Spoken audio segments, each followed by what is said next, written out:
saya mendapatkan WA ya dari seorang praktisi hukum yang mengingatkan saya mengenai pasal-pasal yang mungkin dikenakan untuk Roy Suryo dan juga 3 aktivis lainnya. Dan dia mengatakan intinya adalah mau pakai pasal berapa bro? Ya, pasal 160. Pasal 160 itu penghasutan, delik material. Pasal penghinaan, pencemaran nama baik. Mereka ini melakukannya untuk kepentingan publik dan lain sebagainya. Jadi beliau adalah Abdullah Al-Katiri. Saya nanti akan telepon beliau ya sebentar lagi, dan tetapi saya ingin membacakan apa yang beliau tulis ya dari Abdullah Al-Katiri ini. Tuh coba kita nanti sama-sama lihat ya apa yang dituliskan beliau, karena mencerahkan ya. Kalau di dunia hukum ini hal yang umum, tetapi di dalam untuk masyarakat awam penting untuk dijelaskan ya. Oke, coba kita bacakan sobat era sekalian. Ini ya. Ini ada 2 WA dia ya. Pertama adalah kuasa hukum Jokowi tidak dapat melaporkan Roy Suryo dan kawan-kawan dengan pasal 160 KUH pidana.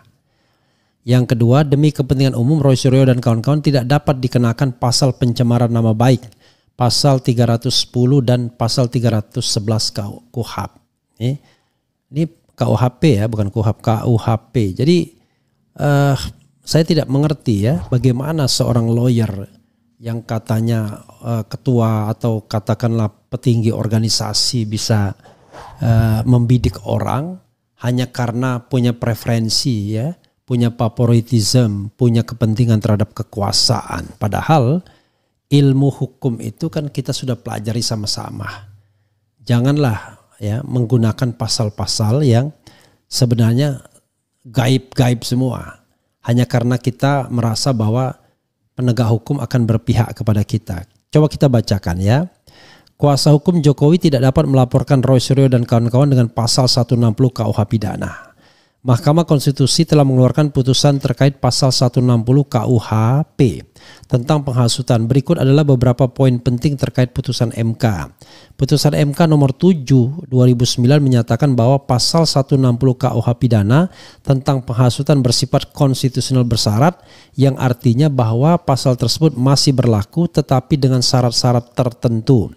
Putusan MK tersebut telah mengubah pasal 160 tentang penghasutan yang tadinya delik formil diubah menjadi delik material, yaitu penghasutan tidak dapat dipidana sebelum timbulnya akibat, seperti kerusuhan di muka umum atau tindak pidana lain akibat penghasutan tersebut. Bukan dirubah ya, diubah.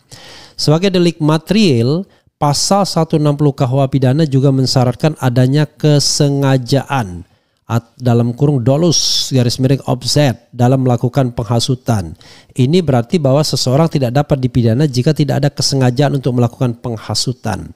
Putusan MK ini memiliki konsekuensi bahwa setiap orang yang melakukan tindak penghasutan tidak dapat dipidana sebelum timbulnya akibat, seperti kerusuhan di muka umum atau tindak pidana lain yang diakibatkan oleh penghasutan tersebut. Abdullah Al-Katiri, praktisi hukum, Ketua Umum Ikatan Advokat Muslim Indonesia atau IKAMI. Oke. Yang kedua ya, dia harus paham itu.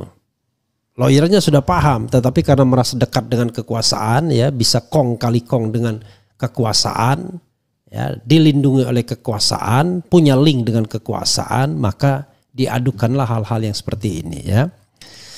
Demi kepentingan umum, Roy Suryo dan kawan-kawan tidak dapat dikenakan pasal pencemaran nama baik, pasal 310 dan pasal 311 KUHP. Ini bukan KUHP ya.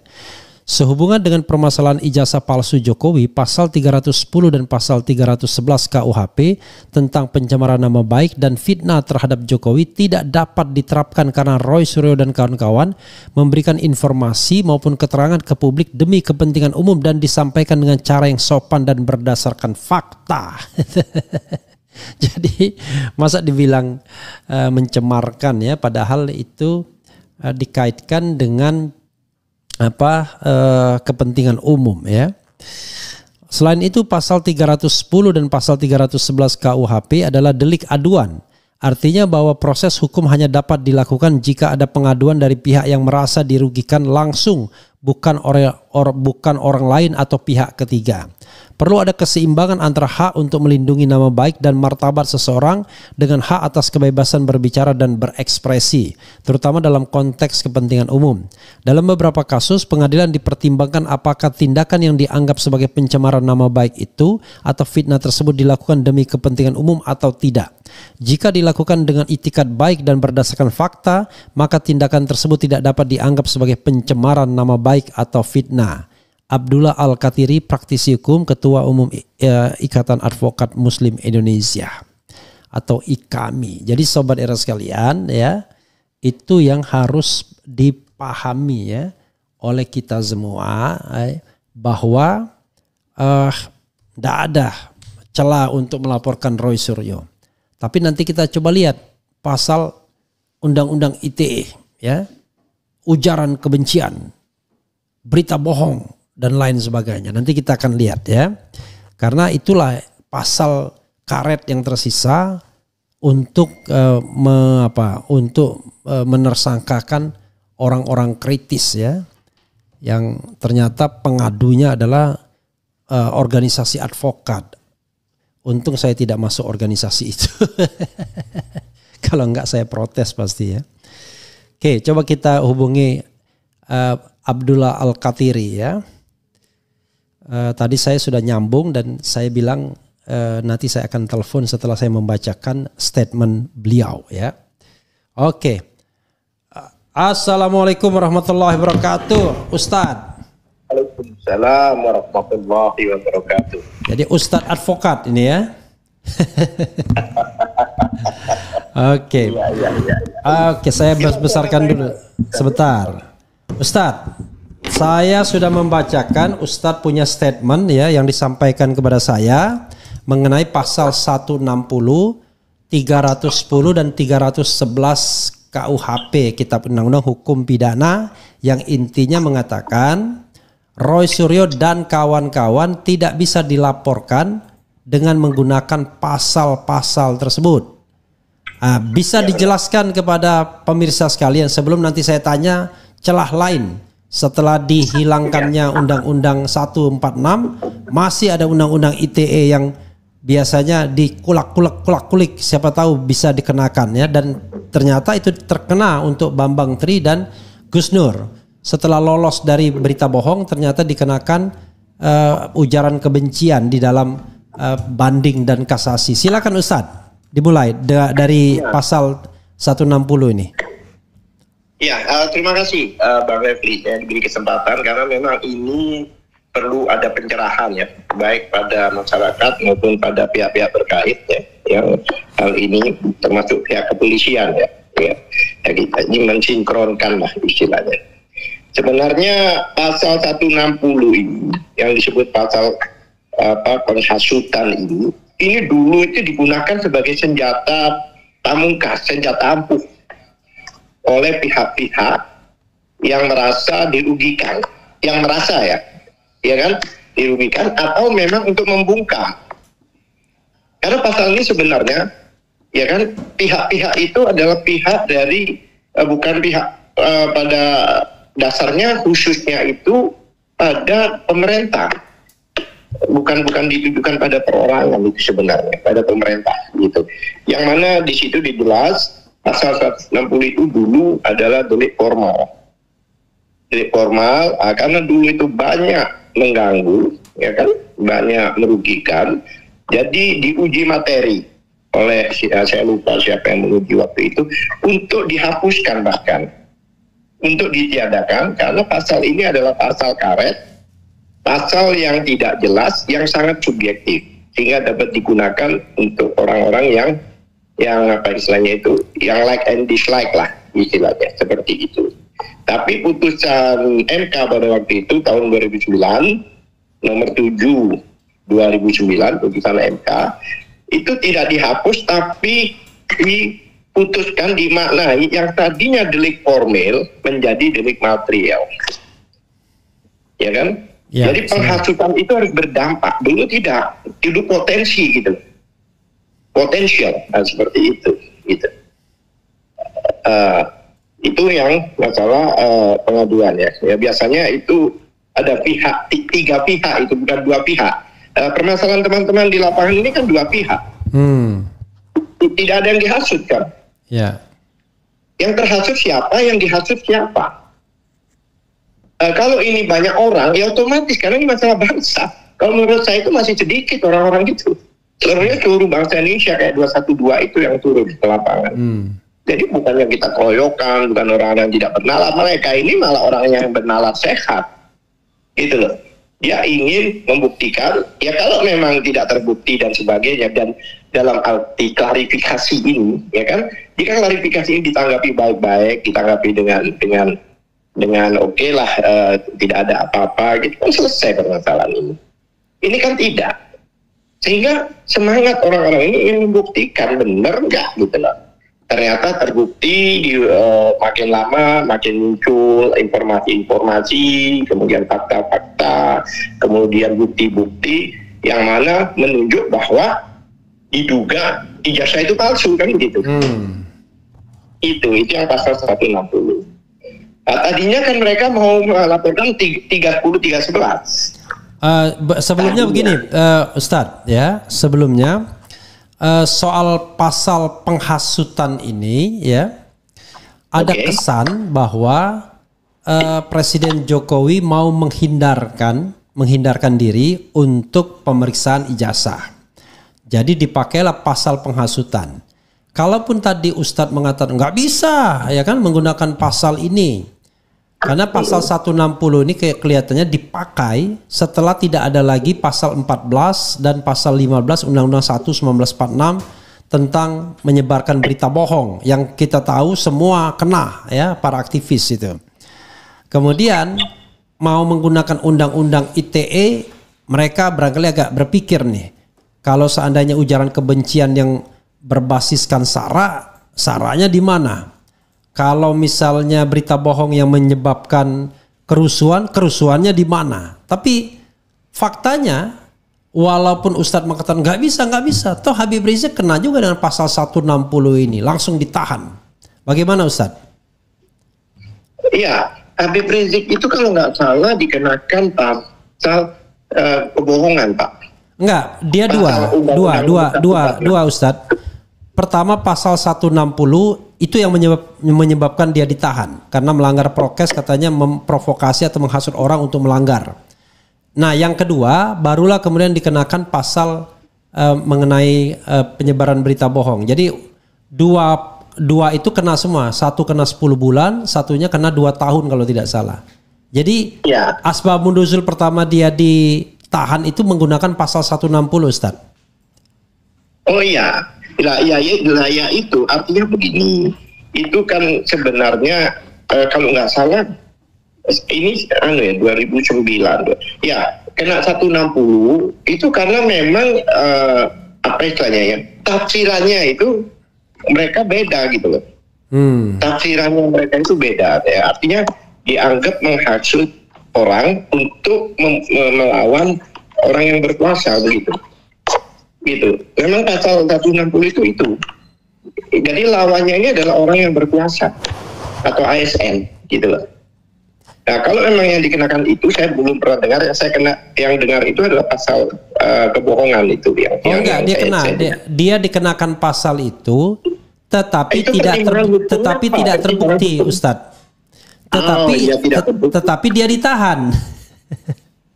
Loh, itu kan memang dari dulu kan begitu.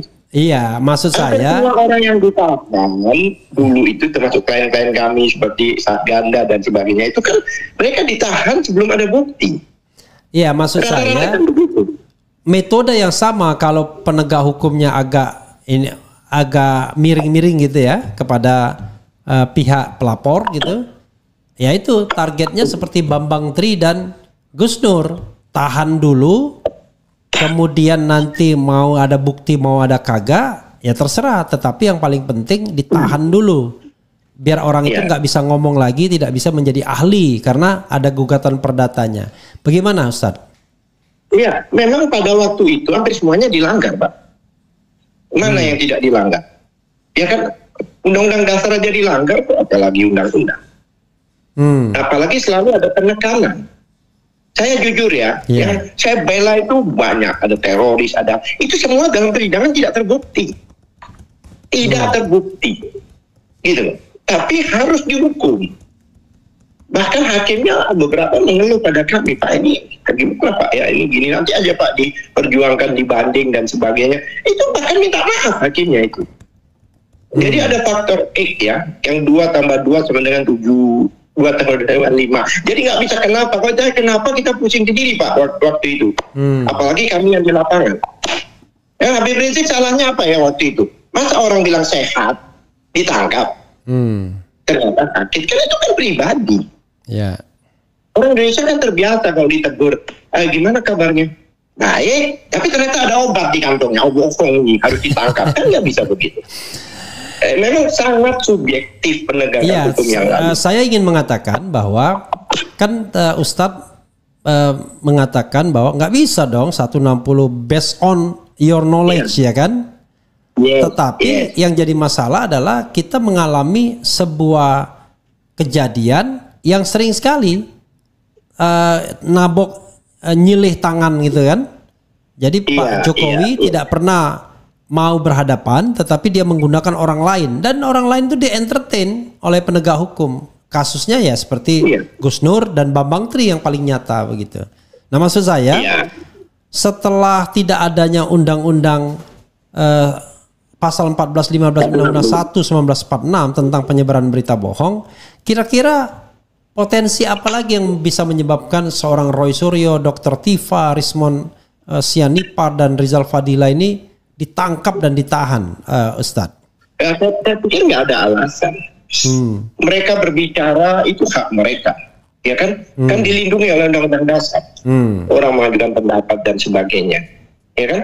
Dalam arti begini, mereka ini kan dari 10 tahun ini kan kalau sekolah itu ada raportnya kan begitu. Ada raportnya, ya kan? Memang dalam rapor itu banyak apa istilahnya merahnya gitu loh, ya kan? Di antaranya ini ada isu ya, diduga loh bagaimana pada waktu di Solo titelnya Dr. Andes, begitu di Jakarta insinyur lah. Ini kan juga ada isu-isu seperti itu gitu, ya kan? Seperti itu. Nah, kawan-kawan ini dia berpihak sebagai rakyat, mewakili rakyat yang mempunyai panggilan supaya hadir ke sana. Kenapa harus bareng-bareng? Ya memang ini masalah bangsa, gitu loh. Jadi semua yang datang itu adalah orang yang kena dampak dengan adanya ini, gitu. Oke. Gitu. Oke, Ustadz, silakan mengeksplorasi pasal 310, 311.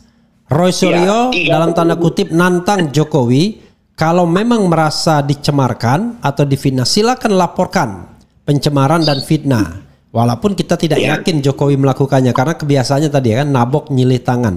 Tapi silakan dieksplorasi karena Ustadz mengatakan bahwa ini tidak bisa juga pakai pasal 310, 311 KUHP karena Roy Suryo dan kawan-kawan melakukannya untuk kepentingan umum. Silakan Ustadz. Iya, jadi begini. Memang Pak, awalnya kan saya dengar isunya, ya kan, lawyernya Pak Jokowi ini mau melaporkan dengan pasal 310, 311.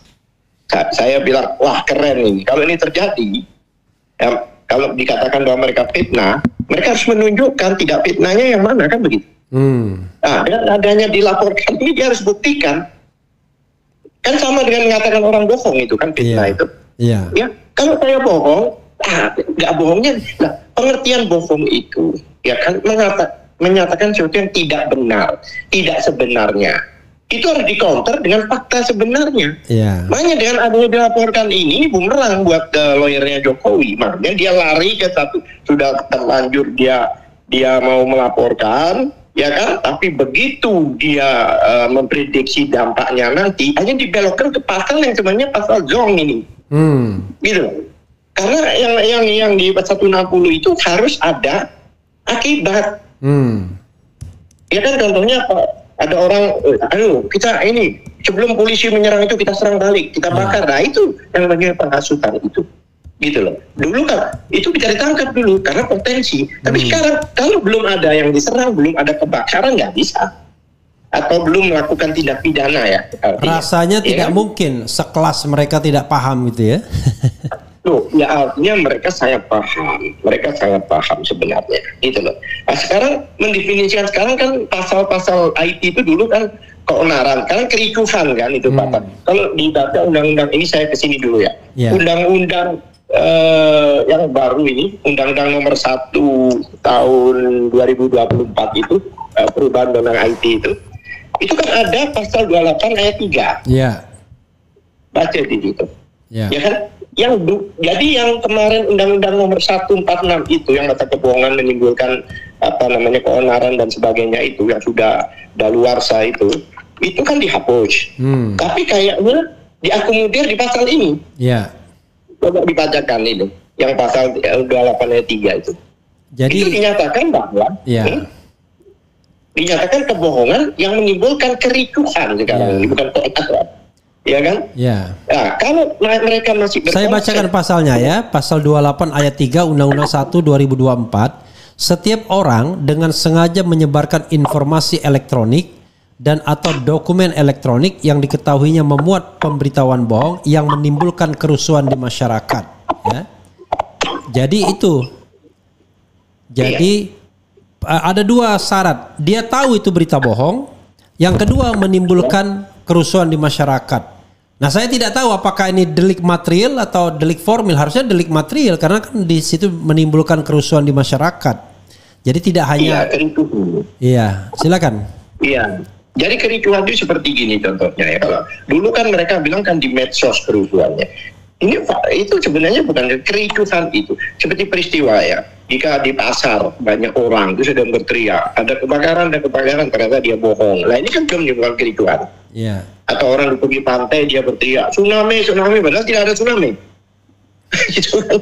Nah, itu kan sudah orang pada lari pada ini ada apa? Ada action di situ gitu loh. Bukan cuma itu. Nah, itu kayaknya diakomodir di situ. Kayak ini yang kemarin sudah dihapus, diakomodir di situ. Kita kebohongan itu. Ya kan? Nah, kembali ke 310-311, ya kan? Kenapa mereka tidak lakukan itu? Karena itu bumerang. Kalau mereka mengatakan fitnah, tidak fitnahnya yang mana?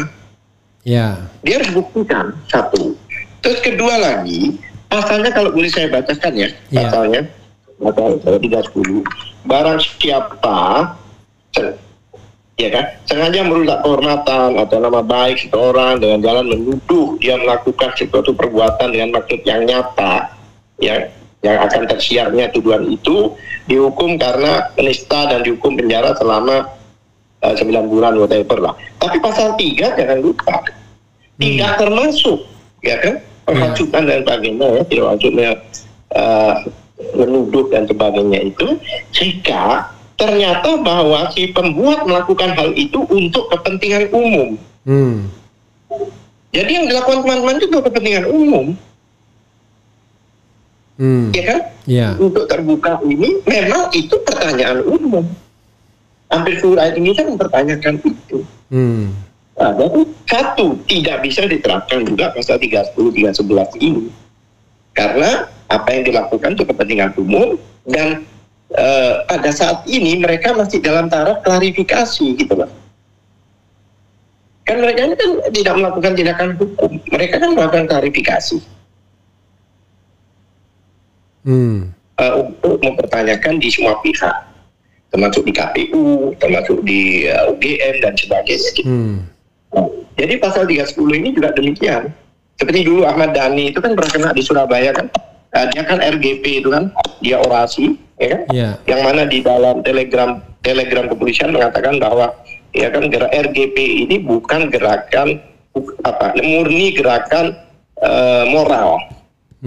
Yang hanya tunduk dengan Undang-Undang Dasar 1945.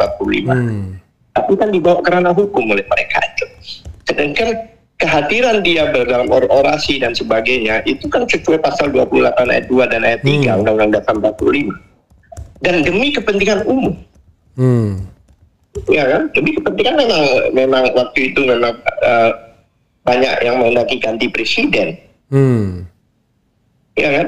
Nah, itu sebenarnya tidak kena seharusnya, tapi kan tetap dikenakan. Iya, kita kan bicara tentang law in a book ya, law in action ya kan, law. Iya. Kalau kita bicara law in a book ya kan, ya kita sudah paham bahwa Anda tidak bisa dikenakan pencemaran nama baik kalau Anda mengatakan itu untuk atau demi kepentingan umum. Kan kelihatan betul kan, demi kepentingan umum. Kalau saya maki-maki tetangga saya ya kan, kemudian saya bikin di medsos dan lain sebagainya, ya dia wajar saja kalau dia menganggap pencemaran karena itu masalah yang sangat private ya kan. Tapi kalau saya misalnya ngomong tentang ijazah yang diduga palsu seorang kepala negara dengan sebuah pendekatan yang ilmiah atau scientific proof gitu, approach gitu ya, maka harusnya kan tidak bisa dipidana. Dan tetapi tragedi politik kita ya kan, tragedi politik kita kan selalu begitu. Jadi orang-orang yang dipenjarakan itu justru memang mewakili kepentingan umum semua. Karena kalau soal masalah tetangga dan lain sebagainya nggak dilayani polisi biasanya. Atau adalah artis ya biasanya. Artis yang wah itu ribut tuh si A sama si B gitu kan. Pencemaran nama baik gitu. Nah itu dilayani. Tetapi kalau orang biasa nggak dilayani. Cuma kalau aktivis kan rata-rata kan mengungkapkan sesuatu yang berkenaan dengan kepentingan umum kan. Tapi kena semua buktinya. Iya. Iya, benar. Nah, makanya begini, kita ini kan sebagai lawyer Pak ya, sebagai ahli hukum, ya kan, pegangan kita kan hukum positif Pak. Iya. Bukan hukum gaib ya. Bukan hukum gaib. Maaf. Undang-undang pasal pencurian contohnya. Ya kan? Jelas pencurian. Ini ada ini satu contoh aja. Ada orang miskin, anaknya 5 nggak bisa makan, terus dia curi motor. Tetap aja dia dihukum karena sudah diatur di hukum positif. Nggak bisa untuk makan nggak bisa lagi, gitu loh. Karena itu sudah dipertimbangkan pada saat undang-undang ini dibuat, gitu loh. Ya kan? Carilah rezeki di jalan lain, tapi jangan-jangan yang ini kan begitu. Kan seperti itu. Ya kaitannya dengan 310-311 tadi pencemaran nama baik apa? Ya nggak ada pencemaran nama baik sih, siapa yang dicemarkan? Kan ini kan satu, kedua lagi itu delik aduan Pak. Oke. Delik aduan itu tidak boleh orang lain. Ya. Tidak boleh orang lain. Ini satu kasus ya, saya ceritakan, maaf. Kasus Alfian Tanjung. Ya. Yang waktu itu dia bicara soal PKI dan sebagainya. Iya. Kan dari sekjen salah satu partai itu kan memberi kuasa pada lawyer untuk melaporkan. Pokoknya partai PDIP lah waktu itu. Nah, ya waktu itu fakta ya. Iya. Ya kan? Saya minta dengan keras. Kebetulan saya koordinatornya waktu itu, koordinator dari lawyer itu. Saya minta dengan keras untuk dihadirkan. Nggak bisa diwakilkan, bilang harus dihadirkan di persidangan. Waktu itu kan nggak mau hadir berapa Kalau kali. Kalau partai berarti ketua umumnya yang harus hadir ya? Kan sesuai anggaran dasar anggaran rumah tangganya. Iya, ya dia dan menurut undang-undang juga dia mewakili kepentingan hukum keluar kan? Iya, jadi begini, waktu itu memang itu kebijakan partai dari hasil rapat melaporkan Alfian Tanjung, ya kan? Ya. Sehingga sekjennya saja itu pun saya permasalahkan. Apakah anggaran dasar anggaran rumah tangga itu mengatur bahwa untuk surat-surat keluar secara resmi Anda sendiri yang tanda tangan. Padahal di dalam ADART jelas harus bersama ketua umum. Iya kan? Yeah. Waktu itu kan sampai saya minta saya tidak mau sidang jika yang bersangkutan tidak dihadirkan. Akhirnya kan ada ancaman panggilan paksa waktu itu. Iya. Hanya datang kan? Yang datang katanya. Yang datang sekjennya doang. Memang dia yang memberikan kuasa. I see. Yang berikan kuasa itu dia. Oke. Maksudnya begini, kalau memang orang itu merasa dinistakan dan sebagainya, dia sendiri yang harus melapor. Iya. Dalam hal ini, jika masuk 310-311, tidak boleh diwakilkan oleh Jokowi sendiri yang melapor. Oke. Tapi kelihatannya kalau Jokowi tidak akan menggunakan pasal 310-311 kan, karena dia selalu menggunakan orang lain kan, entah relawan, entah organisasi advokat. Tapi begini, saya kira clear ya soal seperti ini. Tapi sebagai seorang advokat yang juga ketua umum IKAMI, Ikatan Advokat Muslim Indonesia, apa sih kredo ya seorang advokat tersebut ketika dia beracara atau melaksanakan tugasnya? Saya terus terang sebagai advokat juga, walaupun tidak aktif banget sidang ya, sidangnya cuma di MK doang, agak miris ketika advokat dua hal. Pertama, dia mengadukan warga negara yang bersuara, berpendapat. Yang kedua, pasal yang diadukan sebagai dasar itu ya, itu cenderung mengada-ngada. Jadi ada dua hal. Apa kredo atau doktrin atau landasan atau basis berpikir dan bertindak seorang advokat dan organisasi advokat yang Anda pahami, Ustadz? Ya, jadi advokat itu memang tidak bisa menolak apa istilahnya itu kerjaannya ya istilahnya selama dia diminta ya. Yeah. Jadi sebenarnya ukurannya bukan begitu. Kenapa dia mau tidak mau? Kalau kayak gitu nggak ada advokat mau bela koruptor kan? Itu bukan begitu, Ustadz. Saya klarifikasi. Kalau misalnya Jokowi meng-hire kuasa hukum atau penasihat hukum, silahkan. Itu hak dia dan hak advokatnya untuk oke. Tapi ini kan nggak ada kaitannya. Ada organisasi yang mengadukan Roy Suryo dan kawan-kawan. Tidak ada ikatannya dengan Jokowi. Tetapi kan itu yang saya persoalkan. Kalau Yakub Hasibuan oke lah, dia mungkin di hire, ada ikatan dan lain, walaupun ada konflik of interest karena dia masih menggunakan kantor wakil menteri koordinator kan, yang alias bapaknya sendiri. Tapi ini organisasi Pradi ya, yang tidak ada kaitannya dengan Jokowi, tidak di hire oleh Jokowi, tiba-tiba bertindak untuk kepentingan Jokowi mengadukan Roy Suryo dan kawan-kawan. Nah itu yang saya kemudian merasa miris sebagai advokat. Tidak hanya miris, malu saya sebagai advokat. Oh itu. Iya. Karena begini, kalau saya lihat itu kan pakai kata-kata Pradi juga ya, ada Pradi ya. Memang saya klarifikasi, Pradi Bersatu dia membentuk yang namanya Advocate Public Defender. Iya. Gitu. Jadi begini, dalam organisasi advokat itu kan ada undang-undangnya. Hal-hal seperti ini tidak diperbolehkan, Pak. Karena organisasi advokat itu kadang-kadang sesama advokat kayak contohnya abang dari IKADIN, saya dari IKADIN ya kan. Iya kan? Kadang-kadang bisa bertemu kita menjadi lawan di persidangan gitu. Iya kan? Itu adalah ya kan organisasi yang mengatur orang per orang. Iya. Kalau ini satu organisasi advokat kemudian digunakan untuk semacam begini untuk membackup suatu perbuatan yang belum tentu salah ya. Ini kan perlu dipertanyakan gitu loh. Bahkan saya juga agak sedih melihat kenapa orang yang sudah menjadi menteri ikut membuat statement masalah ini. Seharusnya dia sudah lepas baju karena dia sudah milik seperti presiden. Sorry, maaf, saya tidak baca. Otto Hasibuan statement di mana ya? Ya ada dia bicara soal inilah. Seharusnya dia sudah tidak boleh lagi berbicara tentang ini.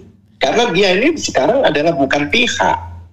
Tapi dia sekarang itu adalah milik seluruh bangsa Indonesia, rakyat Indonesia. Seperti presiden, tadinya kita waktu kompetisi ya, presiden bolehlah. Ya kan ada Anies, ada Prabowo dan tapi begitu sudah konstitusi memutuskan ya kan bahwa presidennya adalah ini, itu sudah milik semuanya, bukan hanya milik grupnya Prabowo aja, tapi juga milik seluruh bangsa dan rakyat Indonesia. Ya itu kalau mereka sadar. Mereka masih berpikir bahwa mereka milik Prabowo saja ya, dan Prabowo milik pemilihnya saja yang 58% itu. Iya, itu sebenarnya sih ranah hukum tata negara, ini Bang Refli lebih tahu itu. Ya kan, lebih tahu soal itu. Cuma masalahnya begini, Bang. Kenapa mereka sudah terlanjur ngomong mau lapor balik, itu masalahnya.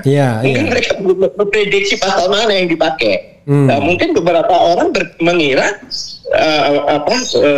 bukan mengira, tapi merencanakan ingin menggunakan 30-11 ini. Nah, makin digas sama teman-teman, saya bilang gaspol aku bilang. makin ini masuk, makin terbuka nanti. Tapi begini, Jadi terbukanya bukan Ustaz, dari jalur ini. correct me kalau saya salah ya. Waktu Luhut Binsar Panjaitan mempermasalahkan pencemaran nama baik oleh Haris Azhar dan Fathia Maulidia apa Yanti, itu kalau tidak salah dia tidak maju sendiri loh. Dia melalui kuasa hukumnya kalau nggak salah melaporkan pencemaran nama baik tersebut. Tapi kan ditolak kan? Oh enggak, kan di sidang kan Haris Azhar, tetapi kemudian. Iya, tapi kan enggak, putusannya kan enggak. Ya putusannya, tetapi kan kalau kita bicara tentang prosedur LP-nya, laporan polisinya kan harusnya kan ditolak dari awal kan? Begini, Bang. Iya. Masalah orang sidang menyidang itu bukan masalah hakim. Pidana ya. Itu masalah polisi dan jaksa. Jelas gak? Makanya kadang-kadang polisi sudah terlanjur nangkep dan sebagainya, tapi jaksa nggak berani. Mereka sering ribut itu. Gitu loh. Apalagi orangnya sudah ditangkap. Gitu loh. Jadi pintu masuknya itu P21 itu. Gitu loh.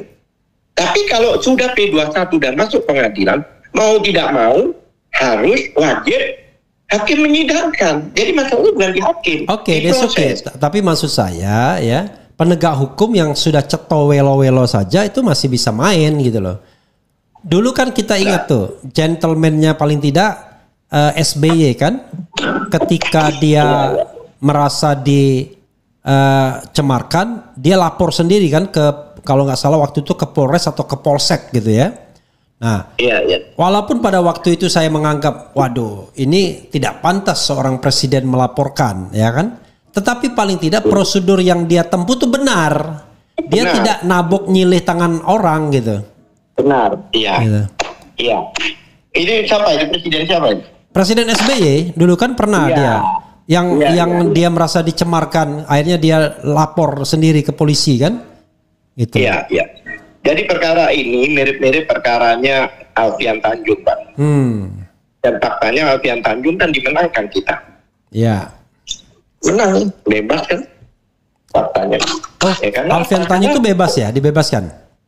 Jadi begini, kalau Alfian Tanjung itu kan bebas. Iya. Bayangkan, walaupun partai besar yang melaporkan. Ya kan?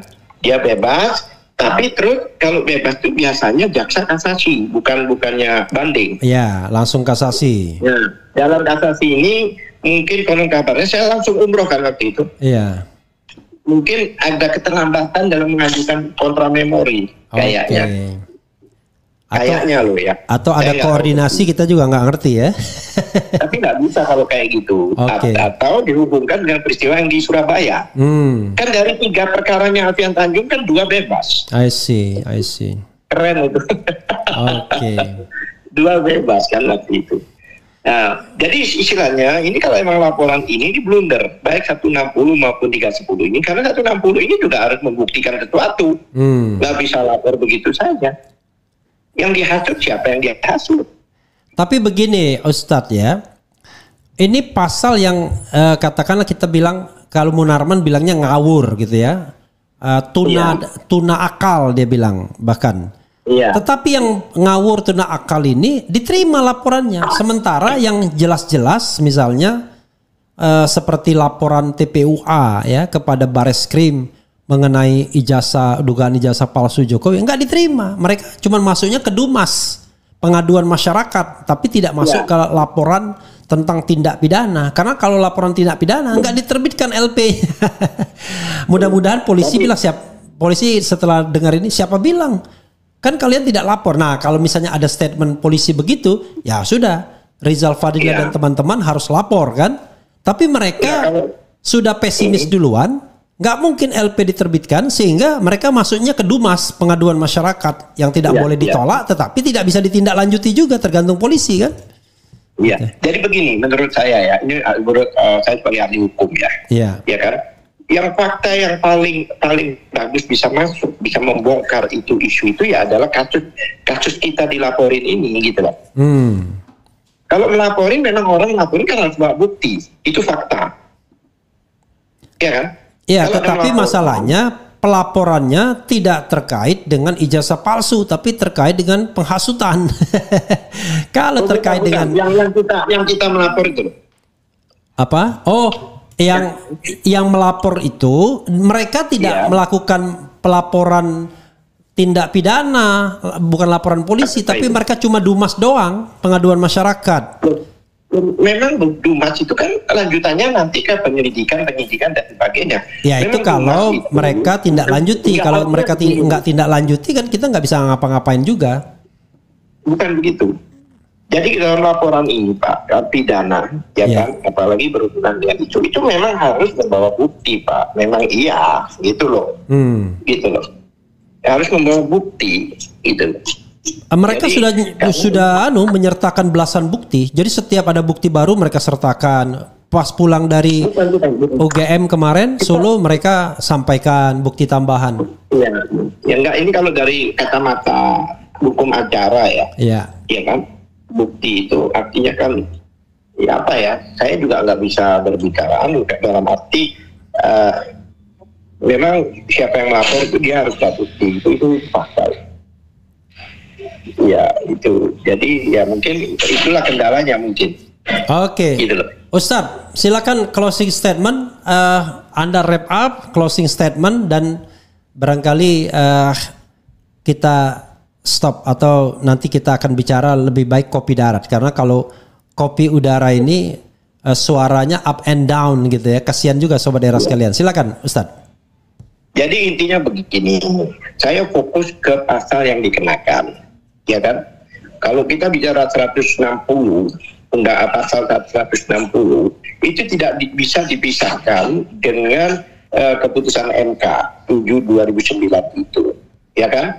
Bahkan harus menimbulkan akibat. Kemudian pengaduan itu adalah 3 pihak, ya kan? Bukan 2 pihak pengaduan, gitu. Kalau ini siapa? Pengaduan apa namanya? Ya, 160 ini penghasutan. Ya. Penghasutan itu harus 2 pihak. Ya, ada yang menghasut dan ada yang melakukan tindak pidananya akibat penghasutan tersebut, ya. Kalau itu kan nggak ada. Ya.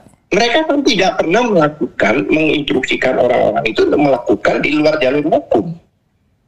Tidak pernah bakar UGM contohnya, bakar kan nggak ada, ya kan?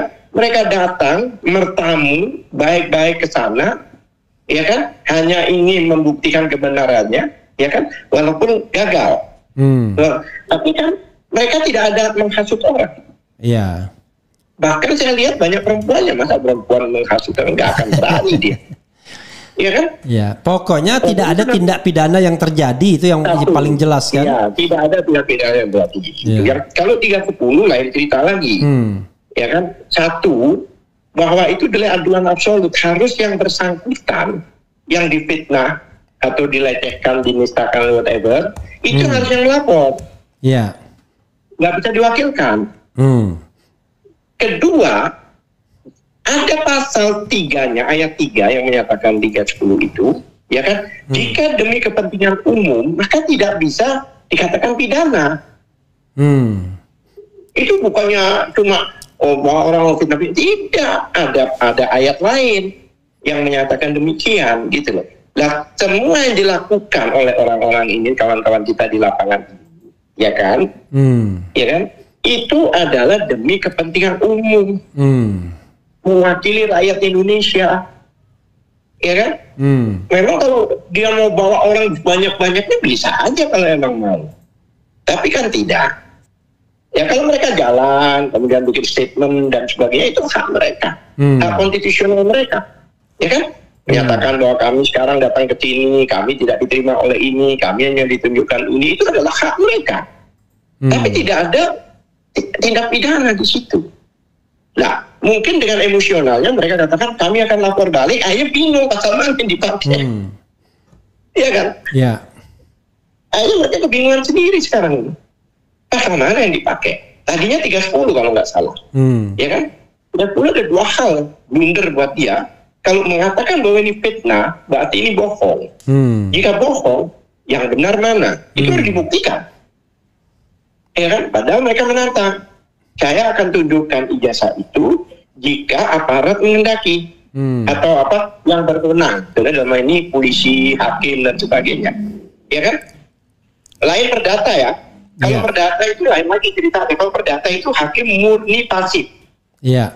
Lalu yang mendatangkan saksi, mengajukan barang bukti, itu bukan hakim, dan hakim tidak bisa memaksa orang perdata.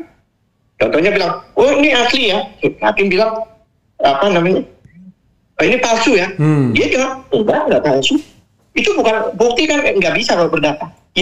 Yang mengatakan palsu itu harus menambahkan bukti-bukti yang menambahkan bahwa itu palsu gitu. Itu maksudnya. Iya. Hakim tidak punya hak memerintah. Oke, Ustadz. Itu benar. Jadi ini ada orang yang mau WA saya. Gimana tanggapanmu setelah Jokowi nempuh jalur hukum? Bro, Jokowi tidak nempuh jalur hukum. Jadi orang yang melapor itu di depan hukum itu tidak ada kaitannya sama Jokowi. Jokowi tidak kasih kuasa kepada mereka. Ya sudah, berarti mereka membantu kita untuk memberikan satu penjelasan pada masyarakat. Memang nggak bisa. Dua-duanya ini harus menyangkut yang bersangkutan. Nggak bisa tidak. Ustadz, kalau nggak salah pasal 160 ini, ya kan, itu targetnya itu ke aparat, Pak. Gitu loh. Oke. Jadi harus satu kesatuan, tidak hanya menghasut saja yang menghasilkan pidana, tapi juga terkait dengan pelanggaran atau pembangkangan terhadap kekuasaan umum ya. Itu tafsirnya Ustadz ya. Makanya itu kalau kita pidana itu kan selalu yang disoroti kan unsurnya. Iya. Ya kan, seperti penipuan contohnya. Iya. Unsurnya apa? Bukan nipunya, bukan. Bujuk rayunya, itunya yang dimasalahkan. Oke. Gitu loh. Seperti itu. Oke. Ustadz, kita stop dulu Ustadz ya. Nanti kita kalau diundang ke sini lebih baik suaranya ya, lebih jelas, dan mungkin Ustadz juga bisa menyiapkan putusan MK karena di pasal 310 itu ya, kalau kita searching itu ada putusan MK juga yang menyatakan pasal itu konstitusional bersyarat ya. Nanti bisa kita bahas selanjutnya. Makasih banyak Ustadz ya. Oke, sama-sama. Oke, terima kasih. Assalamualaikum warahmatullahi wabarakatuh. Waalaikumsalam warahmatullahi wabarakatuh. Ya, sobat era sekalian, itu dengan Abdullah Al-Katiri. Jadi Abdullah Al-Katiri ini pula yang mendampingi saya tahun berapa ya? 2022 atau 2023 ya. Mendampingi 2023 kalau 2022 ya. 2022 antara 2023 kalau tidak salah, antara 2022-2023 mendampingi saya untuk mengadukan ya, waktu itu orang yang saya anggap memfitnah ya. Saya mengadukan itu bukan untuk mengkriminalisasi mereka, dan buktinya saya juga tidak tagih kan bagaimana kelanjutan kasus itu, tapi untuk protect myself agar tidak diadukan menyebarkan berita bohong. Karena pada waktu itu ya, yang saya adukan adalah Rizal Afif ya, dan Eko Kuntadi. Eko Kuntadi kita tahu ya, sebelum hari ini itu die hardnya Jokowi bersama Denny Siregar dan lain sebagainya di sebuah medsos, tetapi sekarang barangkali sudah berubah haluannya setelah terjadinya perpecahan dalam tanda kutip kubu 02 dan 03 ya, karena Jokowi ternyata tidak mendukung Ganjar Pranowo tapi mendukung Prabowo. Itu saja saudara sekalian ya. Nanti kita akan bahas lagi hal-hal yang mencerahkan dan mencerdaskan. Biar kita pintar sama-sama, jangan bego sama-sama ya.